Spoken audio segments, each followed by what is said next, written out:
സാധാരണയായി നമ്മളെല്ലാവർക്കും പേടിയാണ്. എന്നാൽ മഴക്കാലത്ത് ജാഗ്രതയും ശ്രദ്ധയും കൂടുതൽ വേണ്ട സമയം കൂടിയാണ് നവംബർ മുതൽ ജനുവരി വരെയുള്ള കാലഘട്ടങ്ങൾ. ഉഗ്രവിഷമുള്ള മൂർഖൻ, വെള്ളിക്കെട്ടൻ, അണലി എന്നീ ഇനം പാമ്പുകളുടെ ഇണചേരൽ കാലം കൂടിയാണിത്. ഇത്തവണ കാലാവസ്ഥ വ്യതിയാനം മൂലം കഴിഞ്ഞ ഒക്ടോബർ മാസം മുതൽക്കേ വെള്ളിക്കെട്ടൻ ഇനത്തിന് ഇണചേരൽ കാലം തുടങ്ങിയതായാണ് വിദഗ്ധ നിരീക്ഷണങ്ങളിൽ പറയുന്നത്. വിഷപ്പാമ്പുകളുടെ ഈ ഇണചേരൽ കാലത്ത് ജനങ്ങൾ അതീവ ശ്രദ്ധ പാലിക്കണമെന്ന് ബാബ സുരേഷ് കഴിഞ്ഞ ദിവസം സോഷ്യൽ മീഡിയകളിൽ മുന്നറിയിപ്പ് നൽകിയിട്ടുണ്ട്.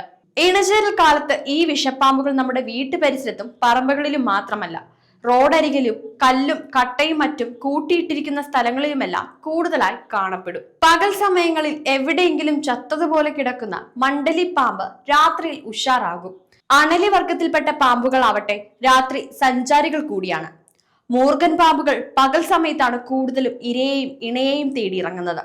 അതുകൊണ്ട് തന്നെ ഈ മാസങ്ങളിൽ രാത്രിയും പകലും ഒരുപോലെ ജാഗ്രതയുണ്ടാകണം.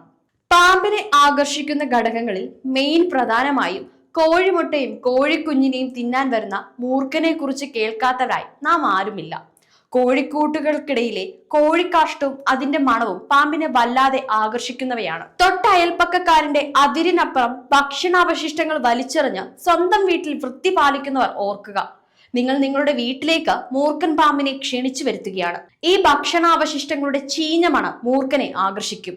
മാത്രമല്ല, ഈ അവശിഷ്ടങ്ങൾ കഴിക്കാനെത്തുന്ന എലി മൂർഖന്റെ ഇഷ്ട ഭക്ഷണവും കൂടിയാണ്. ഈ രണ്ട് കാരണങ്ങളാൽ സ്വന്തം പറമ്പിലോ അയൽക്കാരന്റെ പറമ്പിലോ ഭക്ഷണാവശിഷ്ടങ്ങൾ അലക്ഷ്യമായി വലിച്ചെറിയാതിരിക്കുക.